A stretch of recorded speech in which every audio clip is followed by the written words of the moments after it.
Welcome back, you filthy exiles. So, I've been a little busy over the last probably week and a half.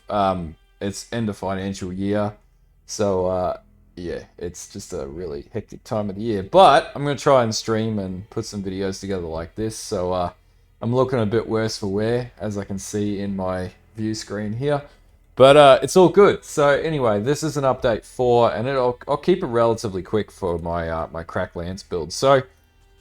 The route that I've taken is a little different to what other people have done. Obviously, leadership's price. I get to, including sigils of power, if we take that away, without sigils of power, about 4.2 mil. And with sigils of power, we get to about 6.4 mil, right? Now, is this the highest DPS you can get on this build? For this defense rating, to get to about 300, 350, 400 delve, this is the better of the configurations. But you can get this going a bit crazier. So I'll put this POB in the description. I'll just talk to it a little bit as well, just around the configs and setup and things like that. But yeah, you can get better DPS builds than my variation of the build.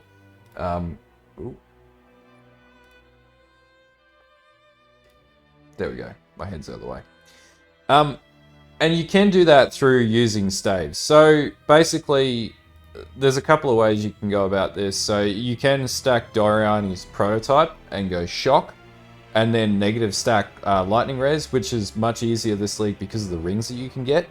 The problem that I see with this build is just the overall lack thereof of survivability, and you're going to get absolutely wrecked. Like, one hit's going to wreck you, but you're going to blast through maps like nothing else. But you're not going to be able to do things like delve. Delve's not going to be as feasible, which is where my build sort of plays. There's one step further, which is this psychotic mofo who has 206 million DPS, and the reason why he has that is, number one, he's got a mage blood. Number two, Doriani's prototype, the craziest possible rings that he could have for negative lightning resist stacking, and including awakened and power, which is insanely expensive. And then an Ashes on top and a staff that's giving you +3 or +5 to lightning spell skill. So, you know, go figure, that's going to do a lot of damage. And then he's also got the Forbidden Flame and Forbidden Flesh Jewels for Sanctuary of Thought, which is a huge, huge survivability buff. Is this like the best way to play the build? If you've got like maybe 2 mirror to throw into it, absolutely. But in the meantime, my build sort of benchmarks in this lower category down here, which is also, funnily enough, the category that excels in Delve. So, less damage is not always a bad thing, and in this case, it works in this build. So, just looking at the POB, or we'll look at the POB in the next part of the video, and I'll talk you through how this works and how we get there, and then, yeah, we'll talk through the build. Okay, so POB wise, so looking at the tree, there's no significant changes or huge changes in the tree. It's all relatively the same. 100% crit chance, we'll talk about how we get that. So as always, you know, Major God Lunaris, Minor God Aberith to deal with burning damage. Power Charge's Frenzy and Endurance will come from the boots because Relikesh allows for that. So you basically, every time you're staying still, you have maximum min charges. And also, by the way, I've heard a lot of people complain about the sound of the boots. I can't fix every problem for you. Turn the audio off. That's my solution. So we have focus, and so I've had a lot of questions around damage, and my damage isn't high enough, and this is the same for you guys who play Blazing Salvo. So you need to have focus gloves. So you need to have the gloves with the focus roll on it like this, with increased cast speed and attack speed while focused. Map the focus button to your move button. And then you want to have a shield with double damage on it while focused, and I also have a helm that gives me 11% additional phys damage reduction while focused as well. So all the best things to get the best result, basically. So that's what I do to get around that, but that's why you need to run focus mechanics. So if your DPS is lower, it's because your cast speed is lower, and you need to get, or you're not getting that double damage proc, and that's going to reduce your damage. Now, I've had one comment about using focus is inconsistent. It's on a 8-second cooldown for 4 seconds uptime. That's pretty consistent. And you have it on your move button. It's not always going to be up, but you still have enough power to take down ads packs when it's not up, and then when you attack enemies like bosses and whatnot, you hit focus, you hit your haste, Val haste, and you blast away, and you're good to go. again, like, you know, if you want to play crazy builds, even crazier damage on that, go Doriani's prototype route. You'll one hit shit, but you'll also get one hit, whereas my build doesn't get one hit. So Onslaught, obviously, we've got an Onslaught flask on this build, so there's the silver flask. So that's how we get Onslaught. Consecrated Ground, we're Inquisitor. So, yep, if we're killed recently, we're generally going to be killing recently. It affects the damage by about 300,000. And that's because of the cast speed mod on the boots, as in the enchant on the boots. So, on boots, we have cast speed on 16% cast speed, which you just get from doing Uberlab. Have we been hit recently? We're generally always going to be hit and surrounded by enemies. We play a lot of Delve with this character, so I mean, like, that's part of the biz. Intensity, we maintain 4 intensity throughout maps and as we're blasting away, and some people be like, oh, you're inflating the DPS or whatever. It's like, shut up. Like, you know, play the build. Don't comment on my videos without actually playing the build. Sigil of Power, on a boss, you're going to have Sigil of Power up, or on a hard enemy, you're going to have Sigil of Power. If you guys watch me in stream, I pretty much just smash my way through the game without worrying too much about stuff. This build maps like a beast, so there's no need to worry about that. Guardian Pinnacle boss, DPS is on. Uber boss, not great DPS, but if you're running that 200 mil build, that's worth like 2 mirror, then, you know, you could, world is your oyster, basically.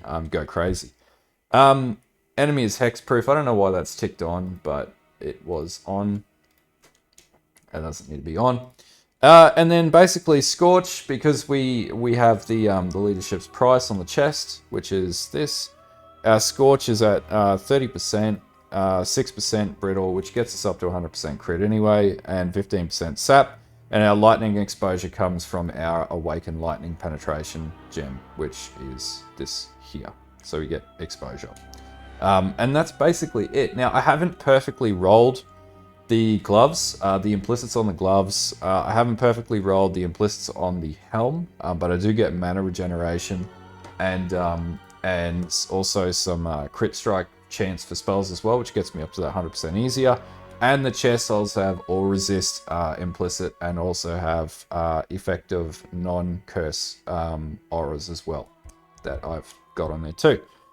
So anyway, yeah, that's it for the configuration. We'll talk about the gearing that I've got on the build currently. That might give you a bit of an idea of where your damage might be dropping off.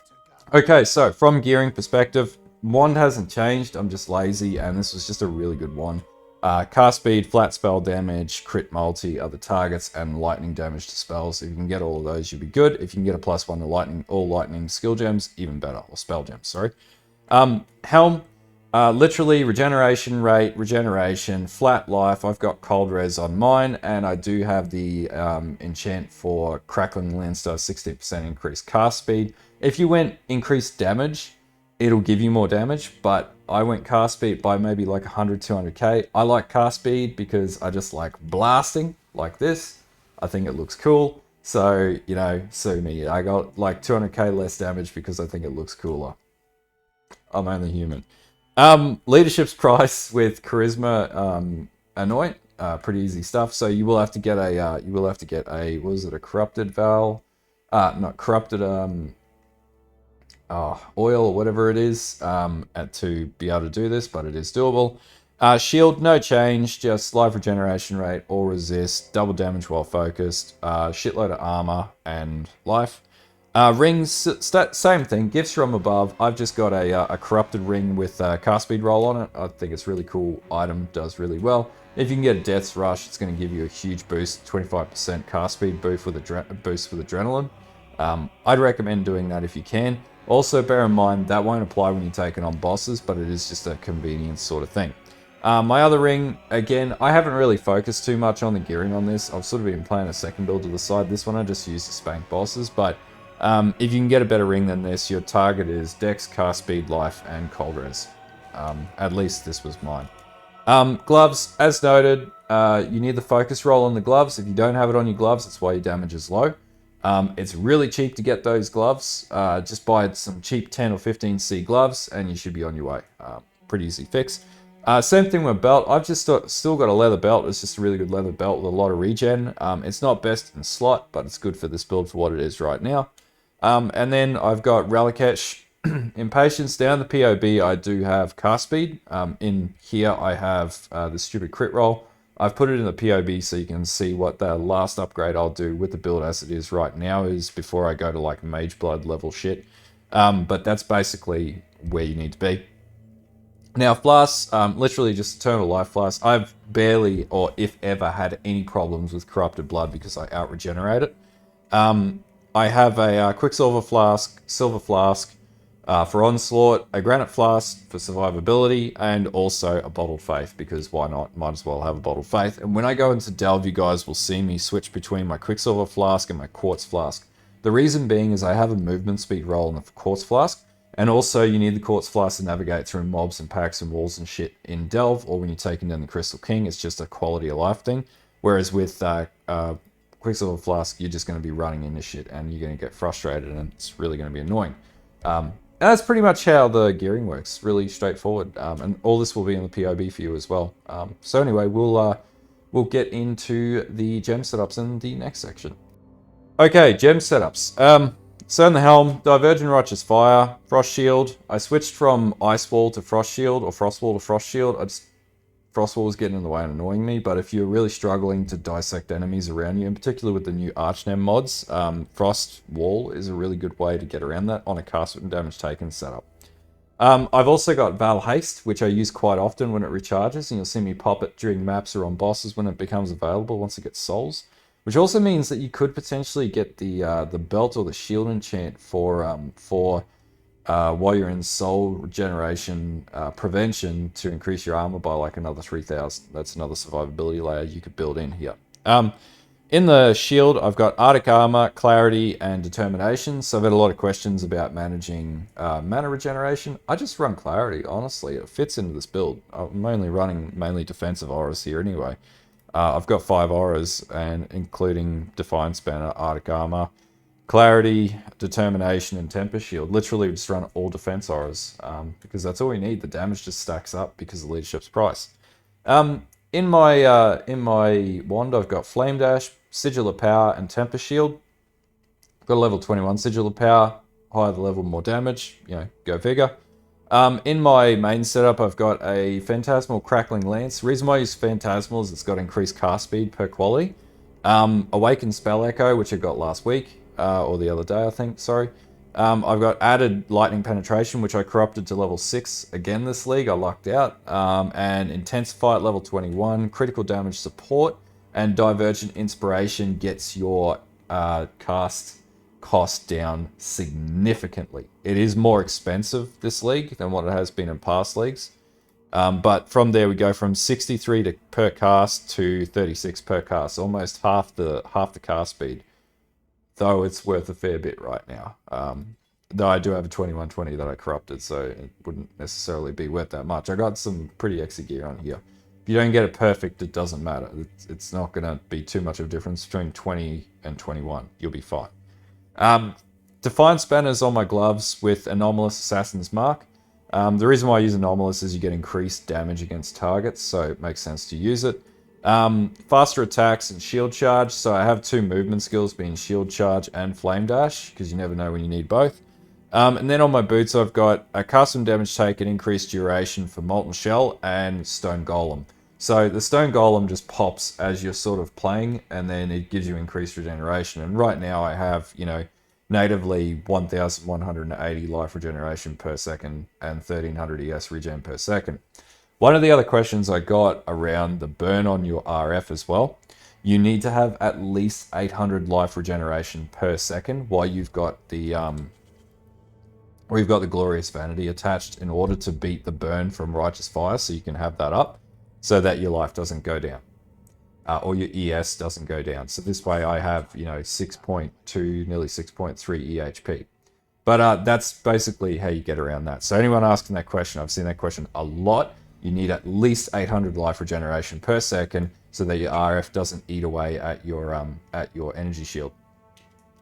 Okay, so pathing setup. So no real changes from the last time we did pathing, pretty much all the same. I really haven't leveled up anymore because I've been busy and tired. So I've just sort of been going into Delve, getting too tired, dying, getting frustrated, and then leaving the game. Not frustrated because the game's too hard, just frustrated because I'm too tired to pay attention to the game, which is on me. So anyway, so really, I think I switched out. I got my intuitive leap. I got protocol perfection, which gave me more damage. Sort of pulled down a few nodes here, rebalanced things out just a touch. If I go up another 2 levels to 4 levels, so that would get me into level 98, and I might push up there, and I might switch to Doriani's eventually if I want more damage, figure out what I want to do. Then I might pick up these dual sockets here, and also down here, and then stick, chuck in some crit nodes or something like that, but I don't know yet. I haven't gotten that far into my thinking process around this. That's pretty much it for the tree. There's no real changes. Now, the other question I had was around the setup here. So if you go Inevitable Judgment, that's going to be more beneficial to you if you're running like Shock. If you're running Leadership's Price, you're going to want to use Augury of Penitence, because there's some sort of interaction between the way Leadership's Price works with Inevitable Judgment that actually decreases your DPS. So if you go Augury of Penitence, that's going to fix your problem. So if you are going the same route as me and playing Leadership's Price, Brass Dome, then yeah, that's really what you want to do to get there. But yeah, that's that's in response to the query that I've heard quite a few times. Okay, some other things, Pantheon-wise, like I already went through that, Soul Lunaris and Soul of Aberith. Now, do I kill all the bandits? Yes, you want to kill all the bandits. Always kill all the bandits. Anyone who tells you not to kill all the bandits, crazy. It's 21st century and POE, where it's not the Dark Ages. Those buffs are not worth more than gem sockets or jewels or whatever. Sorry. So yes, always kill all the bandits. And yeah, that's pretty much it for Pantheon. Okay, so I did record a little bit of footage for this one, and I will put it right at the end of the video, and the gameplay timestamp will be in the description anyway, so you'll be able to flick to it if you want to. Hopefully this build is going well for you. I know a lot of people had issues with Archnems. Some people have hit caps in the way that they're playing. The build is not broken, but you need to scale the build up. So if you don't have the focus on gloves, if you follow the tree tit for tat, you will get to the same damage outcome. But you need to follow the tree. If you deviate too much, you can go off in the wrong direction. The other thing too is like, if it depends on the direction you want to take. So you could play the Leadership's Price path, which is what I've taken here, obviously. But if you want more early damage and you're focused on maps, you're not going to delve, I'd recommend going the Doriani's Prototype. It's actually easy to play because you still need to stack a lot of armor, but you don't need to worry about lightning resistance or attributes balancing, so it's a lot easier. And Doriani's, I don't think is too expensive at the moment, though. Don't quote me on that. It could be. I don't know the price of it. But that's also a really powerful way to get a really powerful end result build. If you are playing Blazing Salvo, literally everything in this video applies down to defenses, everything, with the exception of might want to fit in Anger instead of one of the defensive or some of the defensive auras in this sort of build. But anyway, I'll leave that up to you guys. But you can use this as the baseline to adjust the Blazing Salvo, and you'll get about the same result. Actually, I'll have a play with the tree and have a look now. Yeah, in playing with the tree, like you literally switch 2 gems, you get to like 5 mil, and that's not including other modifiers in the helm and switching out auras and things like that and moving things around. There's all the lightning damage in here. So yeah, Blazing Salvo is still pretty viable. It's pretty much equivalent to this in every possible way. So yeah, you can get that working too. So that is a yes. You can use this tree to get the Blazing Salvo to work. So for anyone playing Blazing Salvo, it does work. Anyway, let's get into the B-roll at the end. Thanks for watching the video, and until next time, like and sub. I am streaming on Twitch, so yeah, if you catch my Twitch, give me a follow over there. I'm trying to stream more. Just very busy at the moment, but I will be on probably later tonight streaming Shield Crush Zerka. So anyway, have a good one and enjoy the end of the video. All right, thanks guys, bye.